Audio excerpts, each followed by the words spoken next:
ദീപക് ആത്മഹത്യ ചെയ്തതല്ല, കൊന്നതല്ലേ എന്ന് വേണമെങ്കിൽ പറയാം. കാരണം എന്ന് പറഞ്ഞു കഴിഞ്ഞാൽ ഒരാളെ മരണത്തിലേക്ക് മനഃപൂർവ്വം തള്ളിവിടുകയായിരുന്നു. ഷിംജിത മുസ്തഫ എന്ന് പറയുന്ന സ്ത്രീയാണ് ഈ പറയുന്ന ഏറ്റവും ഒരു അധമ പ്രവൃത്തി ചെയ്തിരിക്കുന്നതെന്നാണ്. അവർക്ക് റീച്ച് കിട്ടാൻ വേണ്ടിയിട്ട് അവർ പഠിച്ച പണി 18 നോക്കിയിട്ടും അവരുടെ ഇൻസ്റ്റാഗ്രാമിന് ഒരു റീച്ചും ഉണ്ടായില്ല. ഒരുപാട് വീഡിയോയൊക്കെ ചെയ്യുകയും ഈ ആൾക്കാർ റോഡിൽ തുപ്പുന്നു എന്നൊക്കെ പറഞ്ഞിട്ടൊക്കെയാണ് ഇവരുടെ വലിയ പ്രശ്നം.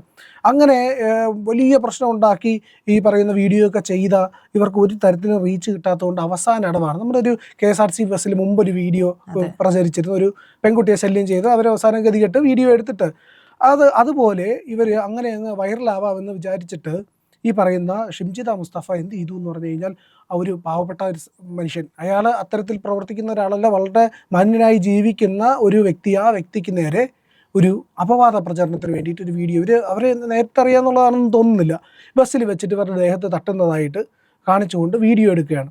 ഇതിനകത്ത് വ്യക്തമായിട്ടറിയാം. ആദ്യം അയാളുടെ വലതു ഭാഗത്താണ് നിൽക്കുന്നത്, വലതു ഭാഗത്ത് നിൽക്കുന്നു, എന്നിട്ട് അവിടെ വെച്ച് വീഡിയോ എടുക്കുന്നു. അപ്പോൾ അയാൾ മാറിയിട്ടാണ് നിൽക്കുന്നത്, ഗ്യാപ്പുണ്ട്.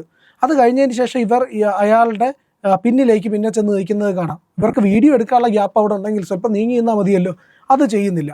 അതിനുശേഷം ഇയാൾ ഈ ബാഗ് ഉയർത്തുകയാണ്. രണ്ട് കൈ കൊണ്ട് ബാഗ് ഉയർത്തുമ്പോഴത്തേക്കും സ്വാഭാവികമായിട്ട് കൈ ബാക്കിലോട്ടല്ലേ പോകുള്ളൂ. അപ്പോൾ തട്ട് മാറിയാലും അത് മൈക്രോ സെക്കൻഡ്, ഒരു 2 സെക്കൻഡ് പോലും എടുക്കുന്നില്ല. അയാൾ കൈ അപ്പം മാറ്റുകയാണ്. ഒരു തരത്തിലും ഇയാൾ അവരെ ഉപദ്രവിക്കണമെന്നോ അവരുടെ ഏതെങ്കിലും തരത്തിൽ സ്പർശിക്കണമെന്നോ വിചാരിച്ചിട്ടല്ല അയാൾ ഈ പറയുന്ന അവിടെ നിൽക്കുന്നതും ഇറങ്ങുന്നതും ഒന്നും. അവരെ ശ്രദ്ധിക്കുന്ന തട്ടിയ ഉടനെ തന്നെ ഇയാളുടെ കൈ തട്ടിയെന്ന് അയാൾക്ക് മനസ്സിലായ ആ സെക്കൻഡിൽ ഇയാളത് മാറ്റി. കാരണം ആ വീഡിയോ സ്ലോ മോഷനിലാണ് കാണിക്കുന്നത്.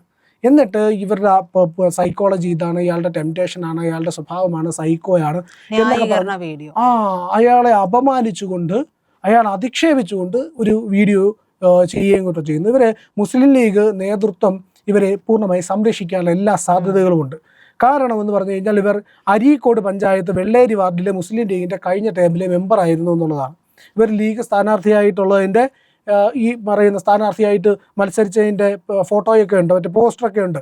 അപ്പോൾ ഇതെല്ലാം ഇപ്പോൾ കൃത്യമായിട്ട് അറിയാൻ കഴിയുന്നുണ്ട്. അപ്പോൾ ഈ ദീപക് എന്ന് പറയുന്ന ഒരു 40-കാരൻ ഒരു കുടുംബത്തിൻ്റെ അത്താണിയാണ് ഇവർ ഇല്ലാതാക്കിയത് എന്നുള്ളതാണ്. റീച്ചിന് വേണ്ടിയിട്ട് ഇത്തരം വ്യാജ പ്രചരണം നടത്തി ഈ പറയുന്ന ഒരു വ്യക്തി ഹത്യ ചെയ്ത് ഒരു മനുഷ്യനെ മരണത്തിലേക്ക് തള്ളിവിട്ടു. സ്വാഭാവികമായിട്ട് ഏതൊരു പുരുഷനായാലും ശരി, ഏതൊരു മനുഷ്യനായാലും ശരി തന്നെ, പുരുഷൻ വേണ്ട, ഏതൊരു മനുഷ്യനായാലും ശരി തന്നെ ഇത്തരത്തിൽ അപമാനിക്കപ്പെട്ടാൽ ആത്മഹത്യ ചെയ്യും, സ്വാഭാവികമാണ്.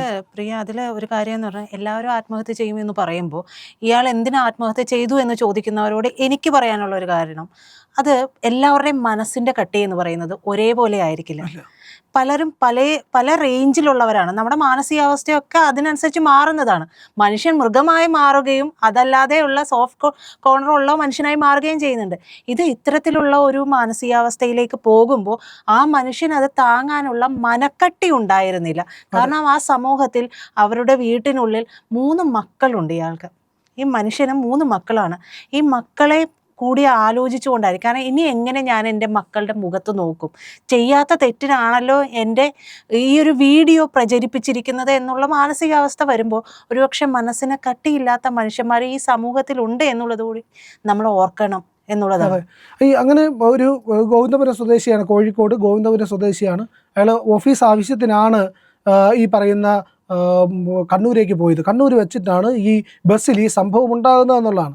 അപ്പോൾ ഇവരുടെ ഇൻസ്റ്റാഗ്രാം അക്കൗണ്ടൊക്കെ ഇപ്പോൾ പൂട്ടിപ്പോയിട്ടുണ്ട്. കാരണം ജനങ്ങൾ റിപ്പോർട്ട് ചെയ്ത് കാരണം 9,000 മാത്രം ഉണ്ടായിരുന്ന ഇവരുടെ ഫേസ്ബുക്ക് അല്ലെ ഇൻസ്റ്റാഗ്രാം ഒറ്റയടിക്ക് 16,000 വ്യൂവിലേക്ക് മാറിയത്. ലക്ഷക്കണക്കിന് ആൾക്കാർ ആ വീഡിയോ കാണുകയും ചെയ്തു എന്നുള്ളതാണ്. അപ്പോൾ ഇതിന് മുൻപും ഇവർ ഇത്തരത്തിലുള്ള വീഡിയോകൾ ഈ പറയുന്ന റോഡിൽ തുപ്പി എന്നൊക്കെ പറഞ്ഞുകൊണ്ടൊക്കെ ഇവർ ഇങ്ങനെ വീഡിയോകളൊക്കെ ഇടുമായിരുന്നു. ആൾക്കാർ ലോറിക്കാർ റോഡിൽ തുപ്പുന്നു എന്നൊക്കെ പറഞ്ഞുകൊണ്ടൊക്കെ ഇവർ പരമാവധി റീച്ച് ഉണ്ടാക്കാൻ നോക്കിയിട്ടും റീച്ച് ലഭിക്കാതെ വന്ന ശേഷമാണ് ഈ പറയുന്ന ഈ പരിപാടിക്ക് ഇറങ്ങിയത്. എന്നിട്ട് എത്ര സ്വാർത്ഥമാണ് മനുഷ്യൻ്റെ മനസ്സ് എന്നുള്ളതാണ്. അയാളെ ഒരു വ്യക്തി അങ്ങനത്തെ ഒരു വ്യക്തിയല്ല, ഒരാളോട് മോശമായിട്ട് പെരുമാറുന്ന ആളല്ല എന്ന് നാട്ടുകാരും അയാളുടെ കൂട്ടുകാരും അയാളുടെ കൂടെ ജോലി ചെയ്യുന്ന ആൾക്കാർ, ഈ ദീപകിൻ്റെ കൂടെ ചെയ്യുന്ന ആൾക്കാരും പറയുന്നത് അയാളൊരു മാന്യനായ വ്യക്തിയാണ്, വളരെ ഡീസൻ്റായിട്ടാണ് പെരുമാറുന്നതാണ്. അപ്പോൾ മാരകമായ ഡിപ്രഷനിലായിരുന്നു ഇദ്ദേഹം. ഈ വീഡിയോ വെളിയിൽ വന്നതിന് ശേഷം മാരകമായിട്ടുള്ള ഡിപ്രഷനിലായിരുന്നു ഇദ്ദേഹം എന്ന് പറയുന്നുണ്ട്. അപ്പോൾ ഒന്ന് ആലോചിച്ച് നോക്കൂ, എന്ത് വലിയൊരു ഡിവിഷനാണ് ഇവിടെ ഉണ്ടാകുന്നത്. സ്ത്രീയും പുരുഷനും എന്ന് പറയുന്ന ഏറ്റവും ഭയത്തോടു കൂടി പരസ്പരം നോക്കിക്കാണേണ്ട ഒരു അവസ്ഥയിലേക്ക് കാര്യങ്ങളെ കൊണ്ടെത്തിക്കുകയാണ്.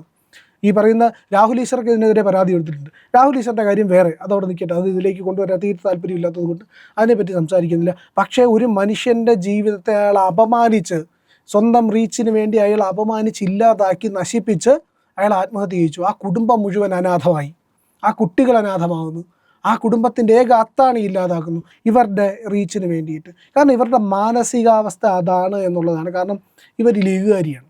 ലീഗുകാരിയുടെ സങ്കുചിതത്വം ഉണ്ടല്ലോ, ആ സ്വഭാവം അത് അതേപടി ഇവരിലുണ്ട്. അത് തന്നെയാണ് ഒരാളെ അപമാനിച്ചില്ലാതാക്കി നശിപ്പിക്കുക. നശീകരണ സ്വഭാവം ഉണ്ടല്ലോ. കാഫിറാണെങ്കിൽ കൊല്ലാമെന്നല്ലേ ഈ പറയുന്ന ഇസ്ലാമിസ്റ്റുകളുടെ അജണ്ട. ആ ഒരു തീരുമാനം തന്നെയായിരിക്കും ഇവർക്ക്. അങ്ങനെ ഒരു ലീഗുകാരിയാണ് എന്നുണ്ടെങ്കിൽ അവർ ചെയ്യേണ്ടതാണ്, അവരുടെയൊക്കെ പരിപാടി നടത്തുമ്പോൾ ഒരു മറയുണ്ടാകും അല്ലേ? ആ മറയ്ക്കുള്ളിൽ അപ്പുറം ഇപ്പുറം ഇരുന്നിട്ടാണ് ഇവർ പരിപാടിയെല്ലാം നടത്തുന്നത്. അങ്ങനെ തീരെ പൊതുസമൂഹത്തിൽ, പൊതുനിരത്തിൽ, അല്ലെങ്കിൽ ഒരു പൊതു ട്രാൻസ്പോർട്ട് സംവിധാനത്തിൽ നമ്മൾ കയറുമ്പോൾ ഒരുപക്ഷെ അറിയാണ്ടൊക്കെ തട്ടും, അറിയാണ്ട് മുട്ടും. എല്ലാവരും ഒരേ മാനസികാവസ്ഥയിലുള്ളതല്ല. അങ്ങനെയുള്ള ലീഗുകാരാണെങ്കിൽ സ്വന്തം വണ്ടി ഉപയോഗിച്ച് കാര്യം നടത്താൻ പോകണം എന്നുള്ളതാണ് എൻ്റെ ഒരു. അതെ, അപ്പോൾ ഇവരുടെ മനസ്ഥിതി എന്ന് പറഞ്ഞു കഴിഞ്ഞാൽ, ഒരു കാഫറിനെ കൊന്നു കഴിഞ്ഞാൽ സ്വർഗം കിട്ടുമെന്ന് വിചാരിക്കുന്ന ആൾക്കാരുണ്ടല്ലോ, ആ ആൾക്കാരുടെ മനസ്ഥിതിയിലാണ് ഇവർ ജീവിച്ചത് എന്നുള്ളത് വേണം മനസ്സിലാക്കാനായിട്ട്. ഒരാളെ കൊന്നിട്ടായാലും എനിക്ക് റീച്ച് കിട്ടണം. ഒരു മനുഷ്യൻ മരിച്ചാലും കുഴപ്പമില്ല, എനിക്ക് റീച്ച് കിട്ടിയാൽ മതി എന്നുള്ളതാണ്. അപ്പോൾ ഒരുത്തനെ കൊന്നാലും കുഴപ്പമില്ല, എനിക്ക് സ്വർഗം കിട്ടിയാൽ മതി എന്ന് പറയുന്ന അതേ മനോഭാവമാണ് ഇവിടെ വർക്കായിരിക്കുന്നത് എന്നുള്ളതാണ്. അതിലാണ് പ്രവർത്തിക്കുന്നത് എന്നുള്ളതാണ്. എന്ത് ചെയ്തും ആരെ നശിപ്പിച്ചും സ്വന്തം കാര്യം നേടാൻ വേണ്ടി, തൻ്റെ പ്രശസ്തി ഉണ്ടാക്കാൻ വേണ്ടി, തനിക്ക് ആരാധകരുണ്ടാകാൻ വേണ്ടിയിട്ട് ഇത്തരത്തിലൊരു പരിപാടി ചെയ്തിരിക്കുന്നു എന്നുള്ള ആ വീഡിയോ നമുക്ക് കണ്ടു കഴിഞ്ഞാൽ വ്യക്തമായിട്ട് മനസ്സിലാകുന്നതാണ് ആ മനുഷ്യനൊരു തെറ്റും ചെയ്തിട്ടില്ല എന്ന്. ഞാനും ആ വീഡിയോ കണ്ടിരുന്നു. അതെ, എന്തെങ്കിലും ചെയ്തായിട്ട് തോന്നുന്നു? ഒരിക്കലും തോന്നുന്നില്ല. ഒരു ഇന്റൻഷനോ, അയാൾക്ക് ഒരു ബാഡ് ഇന്റൻഷനോ അവിടെ ഇല്ലായിരുന്നു എന്നുള്ളത് അയാളുടെ ശരീരഭാഷയിൽ നിന്ന് മനസ്സിലാകുന്നത്. അയാളുടെ കയ്യിലൊരു ബാഗ് ഉണ്ട്. ആ ബാഗ് എടുക്കുമ്പോൾ സ്വാഭാവികമായി മുട്ട് മടങ്ങാതെ നമ്മൾ മുട്ട് പുറകിലേക്ക് പോകാതെ നമ്മൾ ആകപ്പാടെ സാധനം എടുക്കുന്നത് ജിമ്മിലാണ്. മനസ്സിലായില്ലേ? ജിമ്മിൽ മാത്രമേ നമ്മളങ്ങനെ ചെയ്യുന്നു. ഇല്ലെങ്കിൽ ഒരു സാധനം എടുക്കുമ്പോൾ സ്വാഭാവികമായിട്ടും കൈ പുറകിലോട്ട് പോകും. നമ്മൾ എടുത്ത് ഉയർത്തിയാണ് തോളിലേക്ക് ധരിക്കുന്നത്. അപ്പോൾ കൈ സ്വാഭാവികമായിട്ടും ബാഗിലേക്ക് പോകും. ഇല്ലെങ്കിൽ ഒരു ഫോൺ എടുത്തു, പെട്ടെന്ന് എന്ത് സംഭവിക്കും? ഫോൺ എടുത്താൽ കൈ പുറകിലേക്ക് പോകില്ലേ? അപ്പോൾ ഇയാൾ അവിടെ ബാഗുണ്ട്, ആ ബാഗ് ഉപയോഗിക്കുന്നുണ്ട്. ആ ബാഗ് എടുക്കുമ്പോഴാണ് ഇയാളുടെ കൈ പുറകിലേക്ക് പോകുന്നത്. മൈക്രോ സെക്കൻഡ് ഒരു സ്ലോ മോഷനിലിട്ടാണ്. ഒരു ക്രിമിനൽ ബുദ്ധി അവിടെ വർക്കായിട്ടുണ്ട് അവരുടെ.